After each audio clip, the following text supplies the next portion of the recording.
జమ్మూ కశ్మీర్లో ఉగ్రవాదులు మరోసారి పేట్రేగిపోయారు. అనంతనాగ్ జిల్లాలోని పెహల్గాంలో పర్యాటకులే లక్ష్యంగా దాడులకు తెగబడ్డారు. మినీ స్విట్జర్లాండ్గా పేరొందిన బైసారన్ ప్రాంతంలో విహారానికి వచ్చిన వారిపై పాశవిక దాడికి పాల్పడ్డారు. ఈ ఘటనలో 27 మంది పర్యాటకులు ప్రాణాలు కోల్పోగా మరో 20 మంది తీవ్రంగా గాయపడ్డారు. వారిలో కొందరి పరిస్థితి విషమంగా ఉన్నట్లు సమాచారం. మృతుల్లో కర్ణాటకకు చెందిన మంజునాథ్ ఉన్నాడు. అతని భార్య, కుమారుడితో కలిసి కశ్మీర్ టూర్కి సంతోషంగా వెళ్లిన సమయంలో ఈ ఘటన జరగడం వారి కుటుంబంలో విషాదాన్ని నింపింది. అయితే మంజునాథ్ను అతని భార్య పల్లవి ముందే కాల్చి చంపారు. అప్పుడామె తనను, తన కుమారుణ్ణి కూడా చంపేయాలని కోరింది. కాని వాళ్లు ఆమెను చంపలేదు.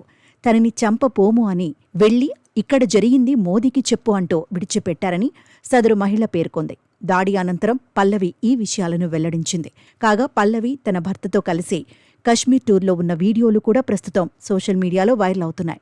హ్యాపీగా పర్యటనలో ఉండగా ఇలాంటి సంఘటన చోటు చేసుకోవడం దురదృష్టకరమని అంటున్నారు నెటిజన్లు.